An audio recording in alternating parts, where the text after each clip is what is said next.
The moment I was reborn, back to the day she handed me the divorce papers, I swore I was done being her pathetic lapdog. In my past life, I took a knife for her and ended up crippled, only for her to stand over me and coldly say, "I didn't ask you to save me." This time, I signed the papers with a flourish, moved out of our marital penthouse, and got ready to start my life over. But then she pounded on my door in the middle of the night, eyes bloodshot, pinning me against the wall. "Who gave you permission to leave me?" At her company gala, she kissed me in front of everyone, trembling as she pulled out a stack of asset transfer deeds. I held my cigarette, letting out a cold laugh. "CEO Sterling, is the toy you got bored of suddenly that appealing?" When I opened my eyes, the first thing that hit me was the familiar stinging scent of antiseptic. It made my temples throb. Then I saw her, Victoria Sterling. She stood by my hospital bed, dressed in a sharp, tailored black suit that made her pale face look even colder. She was holding a sheet of paper, her fingertips pressing hard enough to turn her knuckles white. It was the divorce agreement. A buzzing sound filled my head, like a heavy bell had just been struck. I was back. I had been reborn. I was back 3 years in the past. Back to the day when, like a total idiot, I had taken a knife from a maniac for her and nearly lost the use of my leg. And while I lay half dead in the hospital, she came to demand a divorce. The memories from my past life rushed in like a tidal wave of blood. That rainy night, I had just finished an all-nighter on a film set as a background extra, dragging my exhausted body toward the bus stop to get back to our small rented apartment. At the alley entrance, I saw a man lunging at Victoria with a knife. I didn't think. I just threw myself at him. The blade went into my thigh and blood sprayed out like a busted fire hydrant. I lay on the ground, looking up at Victoria. There were specks of my blood on her face. For a split second, I saw panic in her eyes, but it vanished instantly. She called an ambulance, covered the medical bills, and then didn't show her face for days. The next time she appeared was right now, holding the divorce papers. In my last life, I was spineless. Looking at that icy, beautiful face, my heart felt like it was being twisted by a knife. I still held on to a shred of hope, asking her in a raspy voice, "Vic, is it because my leg is ruined? Am I a burden to you now?" What you said back then, right? She had frowned slightly, as if disgusted by the smell of the hospital room, or maybe disgusted by me. Her tone was so flat, it held zero emotion. "Caleb, don't think you're that important. The marriage was forced by my family. The 3-year contract is up. It's time to end it." She paused, looked at my cast, and delivered the final blow. A sentence I still remembered word for word. "Also about that night, I didn't ask you to save me. I didn't ask you to save me." I lay in a hospital bed, and I couldn't help but laugh out loud. The movement pulled at my wound, sending a sharp, drilling pain through my leg. God, it hurt. But compared to the years that followed in my past life, lying at home like a useless person, watching her get more and more famous in the financial news, surrounded by young boy toys while I had to scrape pennies just to buy a pack of cigarettes, this physical pain was nothing. Victoria seemed confused by my laughter. Her frown deepened. "Caleb, what's so funny?" I stopped laughing and looked up at her. That face really was beautiful. Perfect bone structure, flawless skin, but completely devoid of humanity, like an exquisitely carved ice sculpture. In my past life, I was bewitched by that face. I spent 3 years as her doormat, only to end up useless and dying miserably on the street. I think it was raining when I died, too. Harder than the night, I took the knife. I looked away, breaking eye contact. My voice was rough but strangely calm. "Pen." Victoria clearly paused. She probably thought I would beg her with teary eyes like I did last time, or scream at her like a madman. But I didn't. I just stared at the ceiling and repeated, "I need a pen to sign."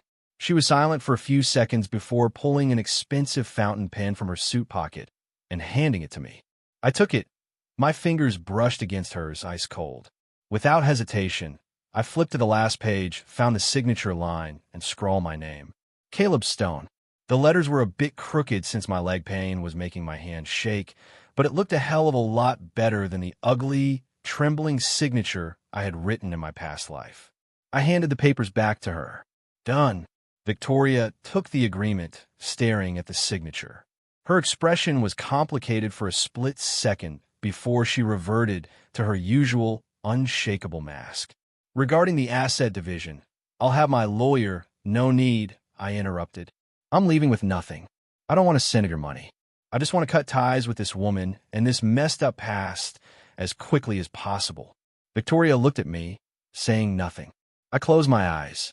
CEO Sterling, if there's nothing else, please leave. I am tired. I want to sleep. I heard the crisp sound of her heels clicking on the floor, getting further and further away. Finally, the soft click of the door closing. The world was quiet. Lying in that hospital bed, staring at the stark white ceiling, my chest felt empty. But strangely, it didn't hurt. Instead, I felt an indescribable lightness. It was like a mountain that had been crushing me for years had finally been kicked aside.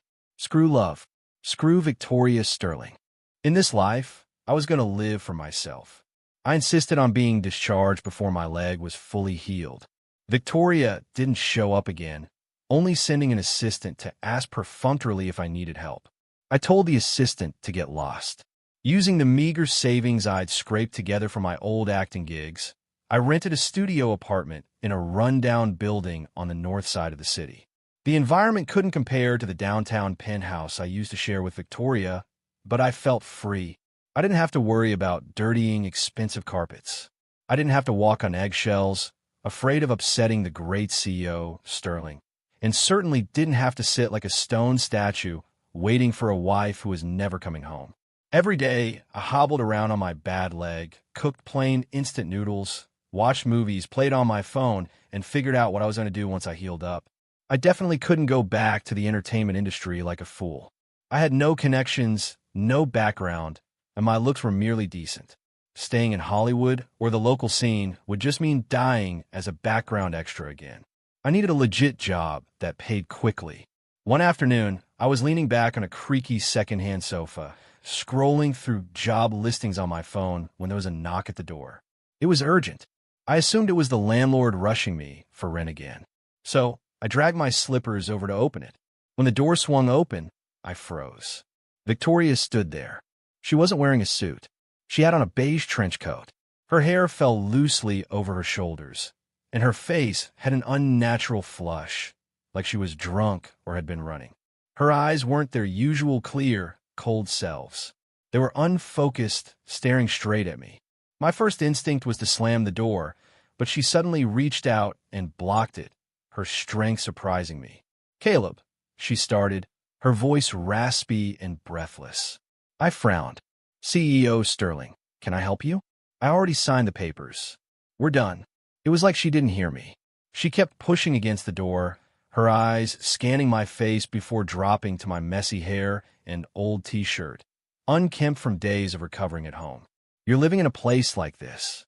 Her tone held an emotion I couldn't quite place. Disdain? No, not quite. I laughed. "What's wrong with this place?" "I think it's great. At least there aren't so many rules." She pursed her lips, then suddenly said, "I'm hungry. I haven't eaten yet."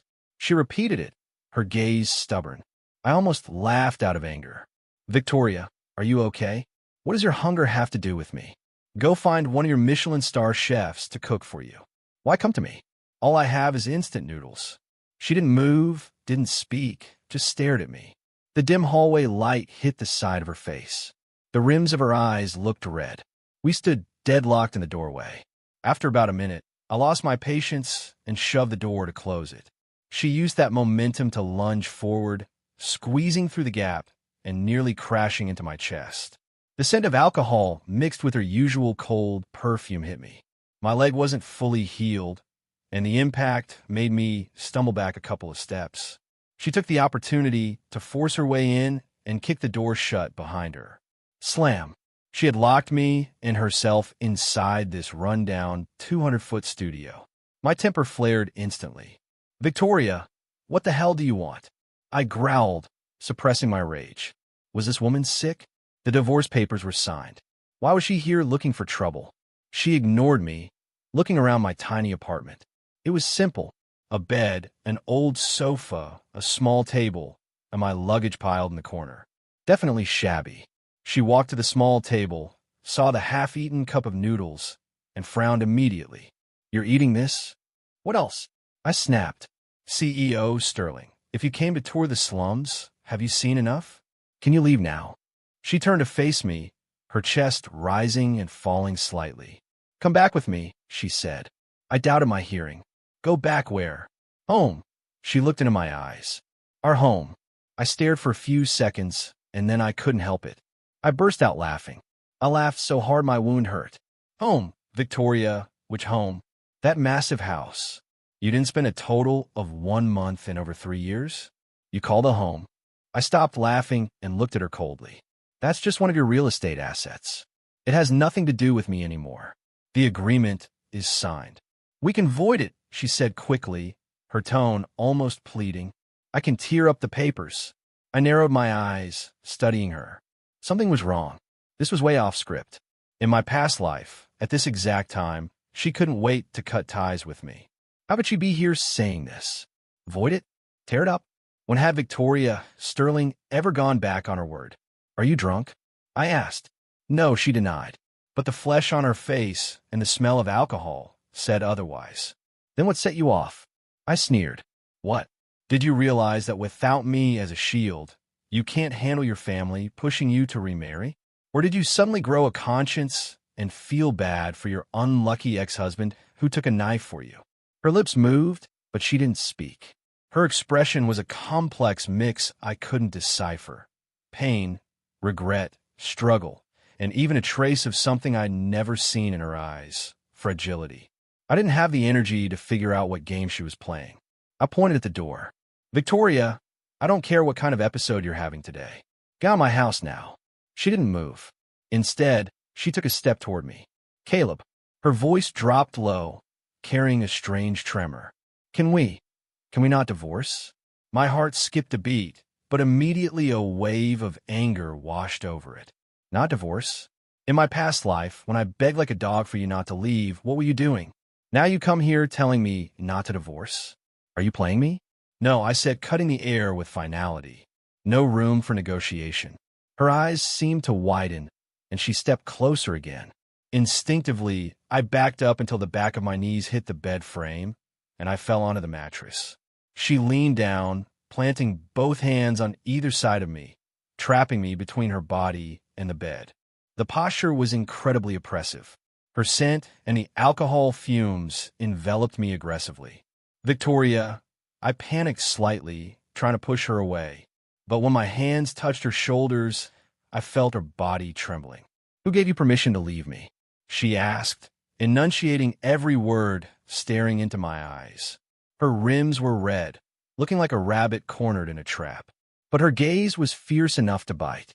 I was stunned. What kind of bandit logic was this? I left you. I laughed in disbelief. Victoria, you threw me away first. You came to the hospital to force me to sign. Do you have amnesia? Ignoring everything, she suddenly lowered her head and slammed her lips on mine. It wasn't a kiss, it was a bite. There was a viciousness to it, like punishment or maybe a release. My brain went blank with a buzz. I felt a stinging pain on my lips, followed by her cold, soft touch mixed with the faint taste of liquor. I snapped back to reality and used all my strength to shove her away. Caught off guard, she stumbled back a few steps, leaning against the wall, panting slightly. Her lips were red and swollen from the friction. Her eyes looked at me with a hazy yet stubborn intensity. I wiped my mouth hard with the back of my hand. It stung. Victoria, are you insane? She watched me wipe my mouth, her eyes darkening. Suddenly, she smiled a bleak, miserable smile. Yeah, I am insane. Without another word, she yanked the door open and stumbled out. She didn't close it. The draft from the hallway blew in, cold and biting. I sat on the bed, frozen for a long time, my lips still tingling from where she had bitten me. My mind was a chaotic mess. What the hell was that woman doing?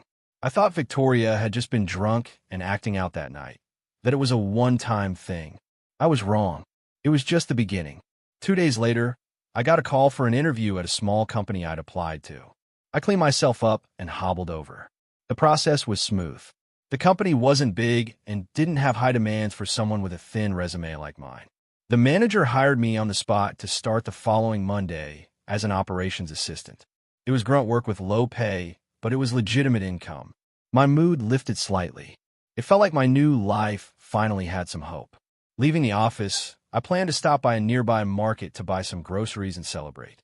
Just as I reached the market entrance, I saw a familiar black Maybach parked on the curb. The license plate was even more familiar. My heart sank. The window rolled down, revealing Victoria's expressionless face. "Get in." She was concise. I pretended not to hear and kept walking toward the market. 2 steps later, my phone rang. Unknown number, but I had a hunch. I picked up, and sure enough, it was Victoria's cool voice. "Caleb, get in the car. We need to talk." "I have nothing to talk to you about." I moved to hang up. "It's about the company you just interviewed with," she said, her speed unhurried, but carrying a tone that brooked no argument. "Velocity Tech, right? The founder seems to have some minor tax issues. I happen to know Commissioner Reynolds at the IRS." I stopped dead in my tracks and spun around to look at the Maybach. The window was still down. She was holding her phone, watching me from a distance. The sunlight hitting her pale skin was blinding. How was this woman threatening me? I ground my teeth together and spoke into the phone. "Victoria, what do you mean?" "Get in." Same phrase. I stared at that car for a full 30 seconds. Finally, I caved. Not because I was a coward, but because I knew this woman too well. She did what she said. If I didn't get in, she really would destroy my job. For her, it was just a few words. For me, it was a lifeline I just grabbed hold of. Face dark, I walked over, pulled open the door, and sat in the passenger seat. The car was filled with her cold perfume. I buckled up and snapped. "If you have something to say, say it." Victoria didn't drive immediately. She turned her head, her gaze sweeping over me, finally landing on my washed-out jeans. "You wore that to an interview?" "None of your business," I said, ignoring her. "What do you want to talk about?" She was silent for a moment. "That night, I drank too much. Is CEO Sterling here to apologize?" "I am sorry." She actually said it, though her voice was quiet and lacked sincerity. I was surprised, but mostly wary. When things are abnormal, something is wrong. "Apology accepted," I said. "Can I go now?" "That job isn't right for you," she said suddenly. "I know what's right for me. Come to Sterling Corp," she said, looking at me. Her tone was bland, as if she were commenting on the weather. "Be my assistant. The salary is 5 times what that place offered." I froze. Offer me a high salary to work at her company? What was this angle? Slap me, then give me a cookie? Or did she just want to control me? I looked at her, trying to find a clue on her blank face. I failed. No, I rejected her cleanly. Why? Just because I don't want to. I unbuckled my seatbelt. "CEO Sterling, I accepted your apology. Don't worry about my job. If there's nothing else, I'm leaving." My hand touched the door handle when she spoke again, her voice a few degrees colder. "Caleb, do you hate me that much?" I paused. Hate. In my past life, it was a mix of love and hate that tortured me to death. But now I just felt tired. "Not really," I said. "Honestly, I just don't want to have anything to do with you anymore." I opened the door and got out without looking back. She didn't stop me this time. I walked quickly into the market, letting the noise of the crowd and the smell of raw fish wash over me. Finally, feeling like I could breathe. This woman was haunting me. I needed to secure this job, stabilize, and get as far away from her as possible. Monday, I reported to Velocity Tech on time. The manager was polite enough, assigned me a desk, and gave me some basic tasks. It was really just printing files, organizing data, fetching coffee, but I worked with enthusiasm. It was a job I got on my own without having to look at anyone's face for approval. During a lunch break, I was about to go grab fast food with some new colleagues when the receptionist called out that someone was looking for me. I was confused. I was new to the city. Aside from Victoria, I didn't know anyone. Had she come again? Frowning, I walked to the front desk only to find a stranger in a suit holding an exquisite bento box. "Mr. Stone, hello. I am CEO Sterling's assistant." "My name is Arthur," the man said politely. "This is lunch as ordered by CEO Sterling." I stared at him speechless. My colleague stared curiously. I felt embarrassed and lowered my voice. "I don't need it. Take it back." Arthur wore a standard smile. CEO Sterling said. Your leg has just healed and you need nutrition. The company cafeteria food might not suit your taste. So, you even investigated the quality of my company's cafeteria? I suppressed my anger. Thanks, CEO Sterling, for her kindness, but I'll pass. I'll eat with my colleagues.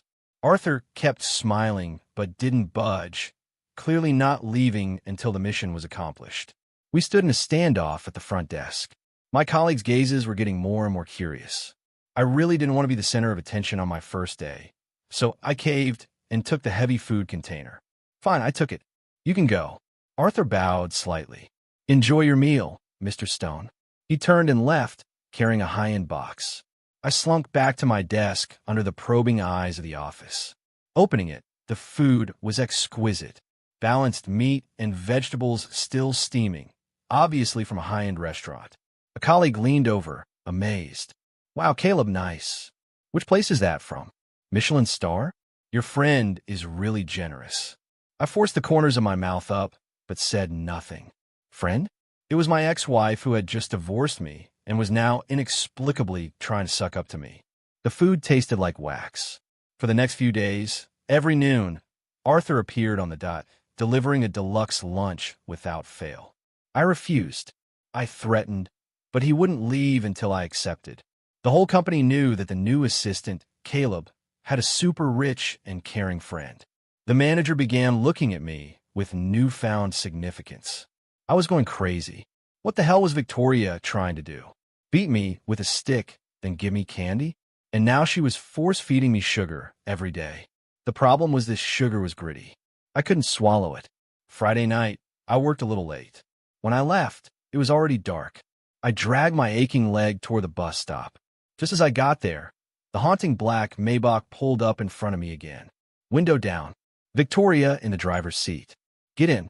I'll drive you. I looked at her, the frustration of the past few days boiling over. Victoria, are you ever going to stop? She didn't speak, just looked at me. The yellow street light softened the contours of her profile, but her eyes remained cold. Was lunch not to your liking? I laughed in anger. It has nothing to do with lunch. Victoria, we are divorced. Do you understand what divorce means? It means we go our separate ways. What are you doing acting like this every day? She was silent for a moment. I just want to treat you better. Treat me better? I sounded like I'd heard the world's biggest joke. CEO Sterling, I can't afford your kindness in my past life. I mean, back when I poured my heart out to you. Did you ever look at me? Now that we're divorced, you come running to play the good wife. Don't you think it's too late? My words might have been harsh. Her face paled, and her fingers tightened on the steering wheel. Caleb, I know before. Stop. I interrupted. I've forgotten the past. You shouldn't bring it up either. Let's just pretend we never knew each other. Okay. The bus arrived. I didn't look at her again and got straight on. As I dropped my coins in, I looked out the window. The Maybach was still there, rooted to the spot. I felt annoyed, found a window seat, and watched the night's scenery rush backward. Victoria's behavior lately was too abnormal, completely unlike her. Could be she was reborn too? The thoughts startled me, but I immediately dismissed it. If she were reborn and knew what she did to me in the past life with her pride, she would have stayed far away or used money to pay me off even more thoroughly. She wouldn't be stalking me like this. That wasn't Victoria. So what was wrong with her? Did she realize my worth only after the divorce? I shook my head, tossing the ridiculous thought away. Don't flatter yourself, Caleb. Wasn't the lesson from the last life enough in this life? Stay away from her, keep your life, and live well. That's better than anything. The weekend was quiet. Victoria didn't appear. No food was sent. I relaxed a little, hoping she finally thought it through and stopped harassing me. Monday morning, the manager called me into his office, looking serious. Caleb, you've been here a week. How's it feel? My heart skipped a beat. Bad feeling. It's okay, sir. Getting used to it. The manager nodded, hesitated, and said, It's like this. The company isn't doing well recently. You might have heard business is shrinking, so corporate decided to downsize. I understood layoffs, and as the new guy with no background, I was the first to go. Sure enough, he continued, your performance was good. Very diligent. But sigh, the company has no choice. Your wages for this week will be cleared, plus a month's salary as severance. I was silent for a few seconds. Sudden, but not entirely unexpected. The place looked shaky. Okay, sir. I understand. I nodded expressionlessly. I'll pack my things. The manager seemed guilty and patted my shoulder. Caleb, you're young and capable. It won't be hard to find a good job.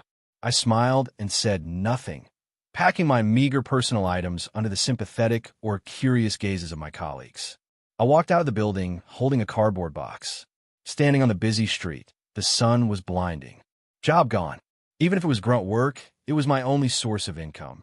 It would be a lie to say I wasn't depressed, but it didn't hurt that much. I guess after experiencing much worse luck in my past life, the setback was nothing. I took a deep breath, hugged the box, and walked slowly down the street, calculating my next move. Savings were low. I needed a new job fast. Just as I was thinking, that damned Maybach pulled up beside me, silently like a ghost. This time, I didn't wait for the window. I looked straight ahead and walked. The car crawled along beside me. Window down. Victoria's voice. Get in. I pretended not to hear. You were fired. I know. My step stopped. The anger flared up instantly. I spun around, marched to the car, and glared at her through the window. Victoria, did you do this? She just looked at me. Didn't admit it, didn't deny it. But that attitude was an admission. Are you sick in the head? I finally snapped, smashing the cardboard box onto the roof of her car with a heavy thud. Is it easy for me to find a job? Do you have to drive me to extinction? Are you happy seeing me miserable? She looked at me, her eyes deep, churning with emotions I couldn't read. I told you that job didn't suit you. Her voice wasn't loud, but it carried a stubbornness. I can judge what suits me. I don't need CEO Sterling to decide for me. I was shaking with rage. Do you think that without you, I deserve to starve on the street? Let me tell you, even if I have to beg for food, I won't have anything to do with you again. I turned and walked away fast, like I was fleeing a plague. Victoria's car didn't follow. I got to the bus stop and hopped on a random bus, not knowing where it was going. Sitting in the swaying carriage, watching the unfamiliar streets, my chest felt tight. This woman was her endgame. First the food, now sabotaging my job. Slap me, give me candy, then slap me harder. Was she playing with me like a cat with a mouse, toying with it before eating it? I leaned against the window, feeling a deep sense of powerlessness. Reborn once, I thought I could escape her and start a new life. Why was she still haunting me? Was I destined to never escape the nightmare of Victoria Sterling? Over the next few days, I frantically sent out resumes and interviewed, but my luck seemed to have run out. Silence or rejection after the interview. Seeing the money in my pocket dwindle, I started to panic. I couldn't be picky anymore. Worst case, manual labor or food delivery. I had to earn money. That afternoon, after another hopeless interview, I walked back in low spirits. Passing a small park, I saw a familiar figure on a bench. Boria. She wasn't in office wear. She wore a simple white sweater and jeans, her hair loosely tied back. She looked younger, more approachable than usual. She was looking down at her palms, her shadow stretched long by the setting sun, actually looking lonely. I instinctively wanted to detour, but she seemed to sense something. She looked up and our eyes met. I stopped. Too late to pretend I didn't see her. She looked at me, didn't speak, didn't move. I hesitated, then braced myself and walked over. I couldn't hide forever. What are you doing here? I asked, my tone unkind. She patted the seat beside her. Sit for a bit.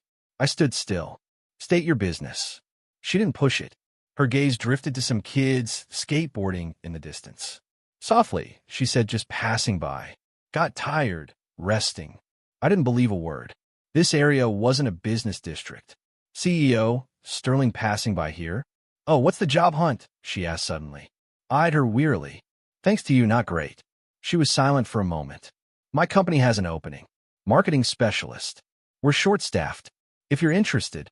Not interested, I interrupted. She knew I'd say that. She turned to look at me.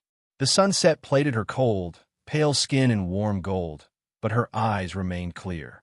Caleb, do you have to be this stubborn? She asked. Is accepting my help that hard?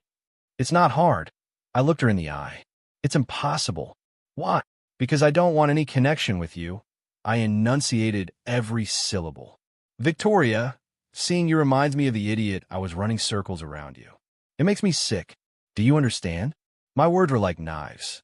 Her face instantly turned pale. She opened her mouth to speak, but nothing came out. Her eyes dimmed like a candle blown out by the wind. My heart pricked inexplicably, but I quickly replaced the feeling with ruthlessness. Let hurt. A sharp pain is better than a dull ache. If I didn't make this absolute, she'd never give up. I turned to leave. Caleb, she called out suddenly, her voice light, carrying an imperceptible tremor. I stopped but didn't look back.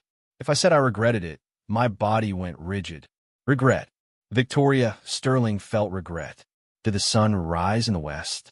I slowly turned around to look at her. She sat on the bench, looking up at me.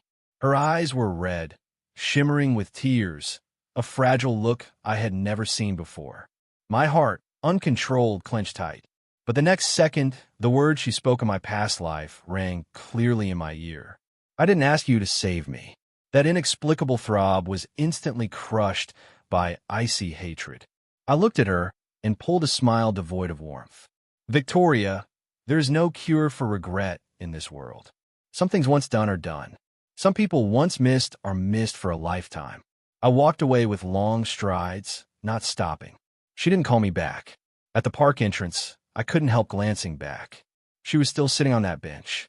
Her shadow stretched long and lonely. Like an abandoned kitten, the heavy feeling in my chest grew worse. I thought speaking so cruelly would make Victoria give up. I was wrong, dead wrong. Instead of giving up, she doubled down. She began to infiltrate my life by any means necessary. First, the landlord suddenly showed up, apologizing profusely, saying his son was getting married and needed the apartment. He paid me double the penalty fee and told me to move out immediately. I took the money and searched the city under the blazing sun. Every place was either insanely expensive or worse than a dungeon. Just as I was about to sleep on the street, a broker coincidentally recommended a condo. Great location, new renovation, impossibly low rent. When I went to view it, I smelled that familiar faint cold perfume in the hallway. I laughed coldly and walked away. Work was even stranger.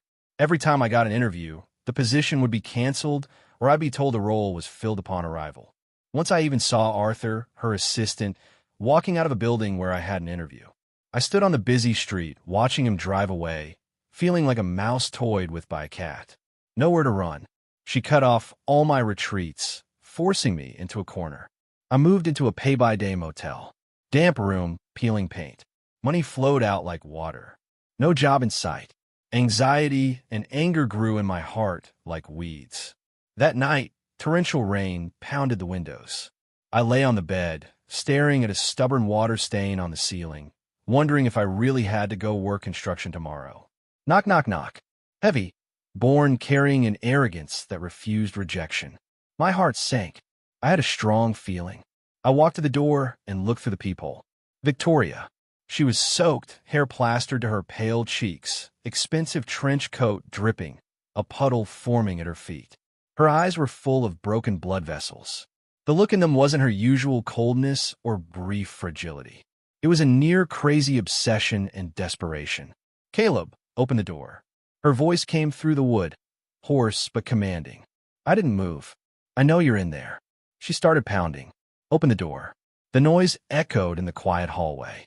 Someone next door shouted a curse. Gritting my teeth, I yanked the door open. Wind, rain, and cold air rushed in. Victoria, are you done yet? I roared. She looked at me, rain dripping from her chin. Suddenly, she smiled. On her pale face, it looked bizarre. Not done, she said. Caleb, never done. Not in this lifetime. She stepped forward, forcing her way into the room, and kicked the door shut, locking the storm outside.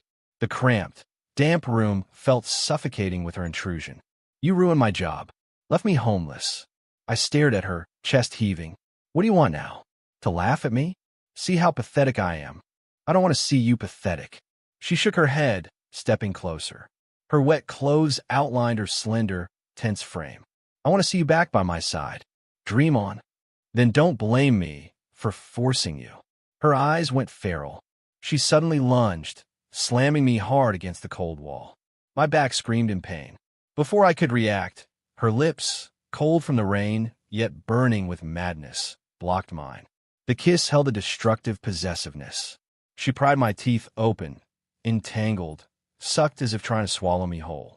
Her soaked body pressed tight against mine. The cold made me shiver, yet I could feel the searing heat under her skin. "Let go," I murmured. I turned my head. She wouldn't let up. Her wet hair rubbed against my neck. Her lips moved down my jaw, landing on my Adam's apple, biting down. Not too hard, but hard enough.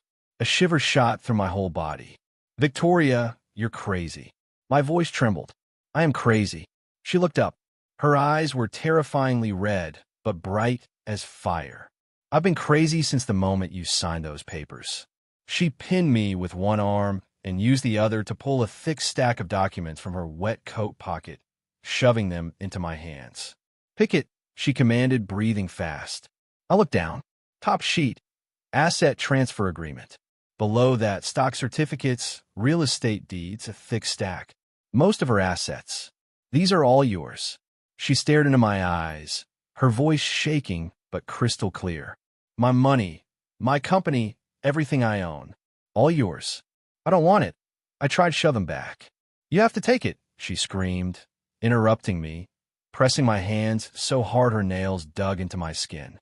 "Didn't you say I only care about money? That I'm cold? I don't want any of it now. It's all yours. I just want you." Her emotions completely collapsed. Tears mixed with rain poured from her red eyes. No longer the restrained moisture of before, but a reckless flood. "Caleb, I was wrong. I know I was wrong." She choked, her body trembling from agitation and cold. The dominating aura was gone, leaving only humble begging. "I was blind before. I didn't know what I had. Give me another chance. Just one, please." I looked at her. This woman, always high above, always calm, was now breaking down in front of me like a child, dignity completely gone. The stack of papers representing massive wealth felt scorching hot in my hands. My chest felt blocked, stuffed with wet cotton, heavy and suffocating. Did I hate her? Yes. But seeing her like this, beneath the hate, something else bubbled up, something undefined. Seeing I wasn't speaking, she cried harder, burying her face in my soaked chest, shoulders heaving. "Don't leave me, Caleb. I can't be without you." She whimpered incoherently. "Without you, I'll die. I really will." Rain kept drumming on the window. The room was filled only with her suppressed sobbing and our breathing. I stood stiffly. After a long time, I lifted my hand, hesitated, and finally placed it gently on her back. She shuddered violently, crying even harder, but hugged me tighter as if I were her only lifeline. I looked down at the woman, weeping messily in my arms. The hard wall in my heart seemed to crack. I sighed, my voice raspy. "Stop crying. You look ugly." Victoria lifted her head, looking at me through a haze of tears. She sniffled, asking cautiously, "Then do you still want me?" I looked into her eyes, eyes that once held only cold indifference, now filled to the brim with anxiety, fear, and a humble, desperate love. I was silent for a few seconds. Then I raised my hand and somewhat roughly wiped the rain and tears from her face with my thumb. "Change out those clothes first," I said, my tone hard. "If you get sick, I'm the one who has to take care of you." Victoria froze. Then in those red, swollen eyes, it was like fireworks suddenly exploded, blindingly bright. She nodded vigorously, breaking into a teary smile like a child who finally got their candy. "Yeah." She hugged me tight, burying her face in the crook of my neck, greedily inhaling my scent. "Caleb," she whispered, thick with nasal congestion. "Let's go home." Outside, the rain began to fade. I looked at the woman in my arms, this regained yet somehow stranger version of Victoria Sterling, and felt a mix of complicated emotions. "I didn't mean to drive you into becoming an obsessive psycho. I'm sorry." Story complete.